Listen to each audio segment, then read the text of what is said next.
Hi ನಮಸ್ಕಾರ, ನಾನು ನಿಮ್ಮ ರಾಯಲ್ ಹ್ಯಾಕರ್. ಇದು ಮೇ 15ರ ಕರೆಂಟ್ ಅಫೇರ್ಸ್ ವಿಡಿಯೋ ಈಗ ಓಪನ್ ಔಟ್ ಆಗ್ತಾ ಇದೆ. ಇದರಲ್ಲಿ ಸುಮಾರು ಇಂಪಾರ್ಟೆಂಟ್ ಟಾಪಿಕ್ ಇದೆ. ಅದ್ರ ಬಗ್ಗೆ ತಿಳಿಸ್ಕೊಡ್ತಾ ಹೋಗ್ತೀನಿ, ಒಂದೊಂದಾಗಿ ನೋಡ್ತಾ ಹೋಗಿ. ಟ್ರಂಪ್ ಅವರು ಚೀನಾಕ್ಕೆ ಭೇಟಿ ನೀಡಿದ್ದಾರೆ. ಅದ್ರ ಬಗ್ಗೆ ಸ್ವಲ್ಪ ಡೀಟೇಲ್ಸ್ ಅನ್ನು ಕೊಟ್ಟಿದ್ದಾರೆ. ಇದು ಎಲ್ಲರಿಗೂ ಇಂಪಾರ್ಟೆಂಟ್ ಆಗಲ್ಲ, ಆದ್ರೆ ಯಾರು ಎಸ್ ಎ ರೇಟಿಂಗ್, ಯಾವ ಕಾಂಪಿಟೇಟಿವ್ ಎಕ್ಸಾಮ್ ನಲ್ಲಿ ಎಸ್ ಎ ರೇಟಿಂಗ್ ಇರುತ್ತೋ ಅದಕ್ಕೆ ಸ್ವಲ್ಪ ಇಂಪಾರ್ಟೆಂಟ್ ಆಗ್ಬೋದು. ನೋಡಿ, ಡೀಟೇಲ್ಸ್ ಇದಿದೆ. ಅವ್ರು ಯಾವ್ದಕ್ಕಾಗಿ ಭೇಟಿ ನೀಡಿದ್ದಾರೆ, ಏನೇನು ಒಪ್ಪಂದ ಇದೆ, ಅದ್ರ ಬಗ್ಗೆ ಸ್ವಲ್ಪ ಡೀಟೇಲ್ಸ್ ಕೊಟ್ಟಿದ್ದಾರೆ. ಇದ್ರ ಬಗ್ಗೆ ನೋಡ್ಕೊಳ್ಬಹುದು ನೀವು. ಹಾಗೆ ಇದು ಸುಪ್ರೀಂ ಕೋರ್ಟ್ ಸ್ಟೇಟ್ಮೆಂಟ್. ಮತ್ತೊಂದು, ಚುನಾವಣಾ ಆಯೋಗ ಸ್ವತಂತ್ರವಾಗಿರಬೇಕು. ಸುಪ್ರೀಂ ಮುಕ್ತ ಹಾಗೂ ನಿಷ್ಪಕ್ಷಪಾತವಾದ ಚುನಾವಣೆಯನ್ನು ನಡೆಸುವುದು ಸಂವಿಧಾನದ ಮೂಲ ರಚನೆಯ ಭಾಗವೇ ಆಗಿದೆ. ಹೀಗಾಗಿ ಚುನಾವಣಾ ಆಯೋಗವು ಸ್ವತಂತ್ರವಾಗಿ ಕಾರ್ಯನಿರ್ವಹಿಸಿದಾಗ ಮಾತ್ರ ಇದನ್ನು ಖಾತ್ರಿಪಡಿಸಲು ಸಾಧ್ಯ ಎಂದು ಸುಪ್ರೀಂ ಕೋರ್ಟ್ ಗುರುವಾರ ಹೇಳಿದೆ. ಏನು ಸಿಇಒ ಮತ್ತೆ ಇಸಿ ಅವರನ್ನ ನೇಮಕ ಮಾಡ್ಲಿಕ್ಕೆ ರಾಷ್ಟ್ರಪತಿ ಅವರು ಏನ್ ನೇಮಕ ಮಾಡ್ತಾರೋ ಅದ್ರ ಬಗ್ಗೆ ಒಂದಿಷ್ಟು ಜನ ಕೇಸನ್ನ ನೀಡಿದ್ರು. ಅದ್ರ ಬಗ್ಗೆ ಸ್ಪಷ್ಟನೆ ನೀಡೋದಕ್ಕೆ ಈ ಸ್ಟೇಟ್ಮೆಂಟ್ ಅನ್ನ ನೀಡಿದೆ.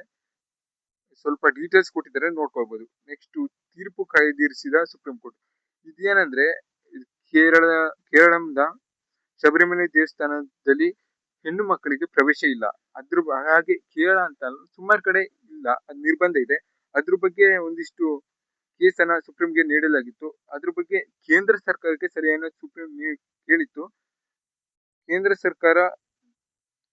ಕೇಂದ್ರ ಸರ್ಕಾರವು ಲಿಖಿತವಾಗಿ ತನ್ನ ವಾದ ಮಂಡಿಸಿದೆ. ಶಬರಿಮಲೆ ದೇವಸ್ಥಾನಕ್ಕೆ ಋತುಸ್ರಾವ ವಯಸ್ಸಿನ ಮಹಿಳೆಯರು ಪ್ರವೇಶದ ಮೇಲಿನ ನಿರ್ಬಂಧವನ್ನು ಎತ್ತಿ ಹಿಡಿಯುವಂತೆ ಕೇಂದ್ರ ಸರ್ಕಾರವು ಸುಪ್ರೀಂ ಕೋರ್ಟ್ಗೆ ಹೇಳಿದೆ.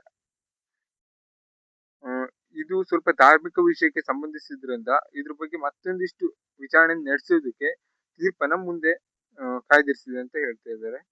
ಹಾಗೆ ಇದು ಸ್ವಲ್ಪ ಇಂಪಾರ್ಟೆಂಟ್ ಆಗ್ಬೋದು ನೋಡಿ. ಬ್ರಿಕ್ಸ್ ನ ಉನ್ನತ ಮಟ್ಟದ ರಾಜತಾಂತ್ರಿಕರಿಗೆ ಪ್ರಧಾನಿ ಆತಿಥ್ಯ, ವಿದೇಶಾಂಗ ಸಚಿವರ ಜೊತೆ ಮೋದಿ ಚರ್ಚೆ.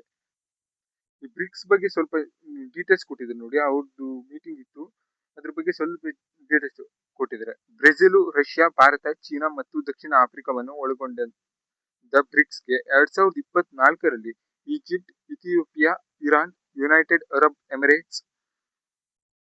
ರಾಷ್ಟ್ರಗಳು ಸೇರ್ಪಡೆಯಾಗಿದ್ದವು. 2025ರಲ್ಲಿ ಇಂಡೋನೇಷಿಯಾ ಸೇರ್ಪಡೆಯಾಗಿ ವಿಶ್ವದ 11 ಪ್ರಮುಖ ಉದಯೋನ್ಮುಖ ಆರ್ಥಿಕತೆಗಳನ್ನು ಹೊಂದಿದೆ. ಈ ಬ್ರಿಕ್ಸ್ ನಲ್ಲಿ ಯಾವ್ಯಾವ್ದು ಇದಾವೆ ಅಂತ ಸ್ವಲ್ಪ ಕೊಟ್ಟಿದ್ದಾರೆ ಡೀಟೇಲ್ಸ್, ಅದ್ರ ಬಗ್ಗೆ ನೋಡ್ಕೊಳ್ಳಿ. ಅವರ ಸಚಿವರ ಬಗ್ಗೆ ಒಂದಿಷ್ಟು ಮೀಟಿಂಗ್ ಅನ್ನ ಅರೇಂಜ್ ಮಾಡಿದ್ರು ಪ್ರಧಾನಿ ಅವರು. ಅದ್ರ ಬಗ್ಗೆ ಡೀಟೇಲ್ಸ್ ಕೊಟ್ಟಿದ್ದಾರೆ, ಸ್ವಲ್ಪ ನೋಡ್ಕೊಳ್ಳಿ. ಹಾಗೆ ಇದು ನಮ್ಮ ಕರ್ನಾಟಕಕ್ಕೂ ಇನ್ನೇನು SIR ಮಾಡ್ತಾರೆ, ವಿಶೇಷ ಸಮಗ್ರ ಪರಿಷ್ಕರಣೆ. ಅದ್ರ ಬಗ್ಗೆ ಮ್ಯಾಪಿಂಗ್ ಇಲ್ಲಿ ನೀಡಿದ್ದಾರೆ, ನೋಡ್ಕೊಳ್ಬಹುದು. ಯಾವ್ಯಾವ ಜಿಲ್ಲೆಗೆ ಎಷ್ಟೆಷ್ಟು ಸ್ವಲ್ಪ ನೀಡಿದ್ದಾರೆ. ಒಟ್ಟು ಮತದಾರರ ಲಕ್ಷಗಳಲ್ಲಿ ಮ್ಯಾಪಿಂಗ್ ನಲ್ಲಿ ವಿವರ ಖಚಿತ ಆದವರ ಲಕ್ಷಗಳಲ್ಲಿ ಎಷ್ಟು ಪ್ರಮಾಣ ಅಂತ ಒಂದು 3 ಕಾಲಮ್ ಅನ್ನ ಕೊಟ್ಟು ಇಲ್ಲಿ ನೀಡಿದ್ದಾರೆ. ಅದ್ರ ಬಗ್ಗೆ ಸ್ವಲ್ಪ ನೋಡ್ಕೊಳ್ಳಿ, ಇದನ್ನು ಜಾಸ್ತಿ ಇಂಪಾರ್ಟೆಂಟ್ ಆಗಲ್ಲ ನಿಮ್ಗೆ. ನೆಕ್ಸ್ಟ್ ಟಾಪಿಕ್ ಹೋಗೋದಾದ್ರೆ, ಇದು ಡೆಲ್ಲಿಯ CM ಏನಿದ್ದಾರೆ ಅವರು ವಾರದಲ್ಲಿ 2 ದಿನ ವರ್ಕ್ ಫ್ರಮ್ ಹೋಮ್ ಅನ್ನ ಘೋಷಣೆ ಮಾಡಿದ್ದಾರೆ. ಯಾಕಂದ್ರೆ ಪ್ರಧಾನಿ ಅವರು ಈಗಾಗಲೇ ಸಲಹೆನೆ ನೀಡಿದ್ದಾರೆ, ಏನು ಎಲ್ಲದರಲ್ಲೂ ಪೆಟ್ರೋಲ್ನ ಆಗಿರ್ಬೋದು, ಡೀಸೆಲ್ ಆಗಿರ್ಬೋದು, ಎಲ್ಲದನ್ನ ಕಡಿಮೆ ಪ್ರಮಾಣದಲ್ಲಿ ಖರ್ಚನ್ನ ಮಾಡಿ ಅಂತ. ಅದಕ್ಕಾಗಿ ಡೆಲ್ಲಿಲಿ ಈ ಘೋಷಣೆಯನ್ನು ಮಾಡಿದ್ದಾರೆ. ವಾರದಲ್ಲಿ 2 ದಿನ ಮನೆಯಿಂದಲೇ ಕೆಲಸ ನಿರ್ವಹಿಸುವಂತೆ ವರ್ಕ್ ಫ್ರಮ್ ಹೋಮ್. ದೆಹಲಿಯ ಮುಖ್ಯಮಂತ್ರಿ ರೇಖಾ ಗುಪ್ತಾ ಅವರು ಸರ್ಕಾರಿ ಕಚೇರಿಗಳಿಗೆ ಗುರುವಾರ ಆದೇಶ ಹೊರಡಿಸಿದ್ದಾರೆ. ಇದ್ರ ಬಗ್ಗೆ ಸ್ವಲ್ಪ ಜಾಸ್ತಿ ಡೀಟೇಲ್ಸ್ ಕೊಟ್ಟಿದ್ದಾರೆ. ಇದ್ರ ಬಗ್ಗೆ ಕೇಳ್ಬೋದು ನಿಮ್ಗೆ, ಯಾವ ರಾಜ್ಯ ಮೊದಲ ಬಾರಿಗೆ 2 ದಿನಗಳ ಕಾಲ ವರ್ಕ್ ಫ್ರಮ್ ಹೋಮ್ ಅನ್ನ ನೀಡಿತ್ತು, ಘೋಷಣೆ ಮಾಡಿತ್ತು ಅಂತ ಕೇಳ್ಬೋದು. ಸ್ವಲ್ಪ ನೋಡ್ಕೊಳ್ಳಿ, ಇದ್ರ ಬಗ್ಗೆ ಡೀಟೇಲ್ಸ್ ಅನ್ನ ಕೊಟ್ಟಿದ್ದಾರೆ ಇಲ್ಲಿ. ಈ ಟಾಪಿಕ್ ಸ್ವಲ್ಪ ಇಂಪಾರ್ಟೆಂಟ್ ಆಗ್ಬೋದು ನೋಡಿ. ಸ್ಪೋರ್ಟ್ಸ್ ಅಲ್ಲಿ ಬಂದ್ರೆ, ವೇಟ್ ಲಿಫ್ಟಿಂಗ್ ಅಜಿತ್ಗೆ 2 ಕಂಚು. 71 kg ವಿಭಾಗದಲ್ಲಿ ಅಜಿತ್ ನಾರಾಯಣ್ ಅವರು ಕ್ಲೀನ್ ಅಂಡ್ ಜರ್ಕ್ ಮತ್ತು ಒಟ್ಟಾರೆ ತೂಕ ವಿಭಾಗದಲ್ಲಿ ಕಂಚಿನ ಪದಕವನ್ನು ತಮ್ಮದಾಗಿಸಿಕೊಂಡಿದ್ದಾರೆ. ಇವ್ರ ಹೆಸರು ಮತ್ತೆ ಯಾವುದ್ರಲ್ಲಿ ಅಂತ ಕೊಟ್ಟಿದ್ದಾರೆ ನೋಡಿ. Asian senior weight lifting championship ನಲ್ಲಿ ಅಜಿತ್ ಅವರು ಕಂಚಿನ ಪದಕವನ್ನು ಗಳಿಸಿಕೊಂಡಿದ್ದಾರೆ. ಇದ್ರ ಬಗ್ಗೆ ಡೀಟೇಲ್ಸ್ ಕೊಟ್ಟಿದ್ದಾರೆ ನೋಡಿ.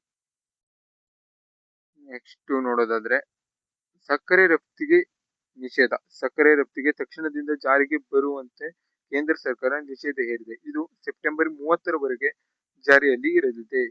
ಇದ್ರ ಬಗ್ಗೆ ಸ್ವಲ್ಪ ಇಂಪಾರ್ಟೆಂಟ್ ಆಗ್ಬೋದು ನೋಡಿ, ಯಾಕಂದ್ರೆ ಒಂದು ಟಾಪಿಕ್ನು ನಾವು ಬಿಡೋ ಹಾಗಿಲ್ಲ. ಇನ್ನು ಮುಂದೆ ಮತ್ತೆ ಕಾಲ್ಫಾರ್ಮ್ ಮಾಡ್ತಾರೆ ಅಂತ ಹೇಳಕ್ಕಾಗಿಲ್ಲ. ಈಗ ಮಾಡ್ತಾರಲ್ಲ ಅದ್ರಲ್ಲಿ ಹೇಗಾದ್ರೂ ಮಾಡಿ ಜಾಬ್ ಅನ್ನ ಪಡ್ಕೊಳ್ಬೇಕು. ಅದಕ್ಕಾಗಿ ಒಂದೊಂದು ಲೈನು ಬಿಡೋ ಹಾಗಿಲ್ಲ. ಇದು ನೋಡಿ, ಸಕ್ಕರೆ ರಫ್ತಿಗೆ ತಕ್ಷಣದಿಂದ ಜಾರಿಗೆ ಬರುವಂತೆ ಕೇಂದ್ರ ಸರ್ಕಾರ ನಿಷೇಧ ಹೇರಿದೆ. ಎಷ್ಟರವರೆಗೆ? ಸೆಪ್ಟೆಂಬರ್ 30ರವರೆಗೆ ರಫ್ತನ್ನ ಮಾಡ್ಕೊಳ್ಳೋ ಹಾಗಿಲ್ಲ ಅನ್ನೋದ್ರ ಬಗ್ಗೆ ಸ್ವಲ್ಪ ಡೀಟೇಲ್ಸ್ ಕೊಟ್ಟಿದ್ದಾರೆ ನೋಡಿ. 37 ಮಂದಿ ಜೀತದಾಳುಗಳ ರಕ್ಷಣೆ. ಇದು ನೋಡಿ, ಸ್ವಲ್ಪ ನನಗೂ ಓದ್ಬೇಕು ಅನ್ಸ್ತು, ಸ್ವಲ್ಪ ಓದಿದೆ. ವಿಜಯನಗರ ಜಿಲ್ಲೆ ತಾಲೂಕಿನ ಮರಿಯಮ್ಮನಹಳ್ಳಿ ಹೋಬಳಿಯ ನಂದಿಬಂಡಿ ಎಂಬಲ್ಲಿ ಇಟ್ಟಿಗೆ ಬಟ್ಟಿಯಲ್ಲಿ ಜೀತದಾಳುಗಳಾಗಿದ್ದ ಒಡಿಶಾದ 37 ಮಂದಿಯನ್ನು ಜಿಲ್ಲಾಡಳಿತ ರಕ್ಷಿಸಿ ಗುರುವಾರ ರೈಲಿನಲ್ಲಿ ಅವರ ರಾಜ್ಯಕ್ಕೆ ಕಳಿಸಿದೆ. ಈ ಜೀತದಾಳು ಅನ್ನೋ ಪದ್ಧತಿ ಇನ್ನೂ ಜಾರಿಯಲ್ಲಿದೆ ಅನ್ನೋದಕ್ಕೆ ಇವೆಲ್ಲ ಕೇಸ್ಗಳು ಸಾಕ್ಷಿಯಾಗಿರ್ತವೆ ನೋಡಿ. ಒಡಿಶಾದವರು 37 ಜನರನ್ನ ಜೀತಕ್ಕಾಗಿ ಇಟ್ಕೊಂಡಿದ್ರಂತೆ, ಅವ್ರನ್ನ ಕಾಪಾಡಿ ಕಳಿಸಿದ್ದಾರೆ. ಇದಿಷ್ಟು ಇವತ್ತಿನ ಇಂಪಾರ್ಟೆಂಟ್ ಟಾಪಿಕ್ ಆಗಿತ್ತು. ಮತ್ತೆ ಮುಂದಿನ ವಿಡಿಯೋದಲ್ಲಿ ಸಿಗೋಣ. ಅಲ್ಲಿವರೆಗೂ ಟೇಕ್ ಕೇರ್, ಬಾಯ್ ಬಾಯ್. ನಾನು ನಿಮ್ಮ ರಾಯಲ್ ಹ್ಯಾಕರ್.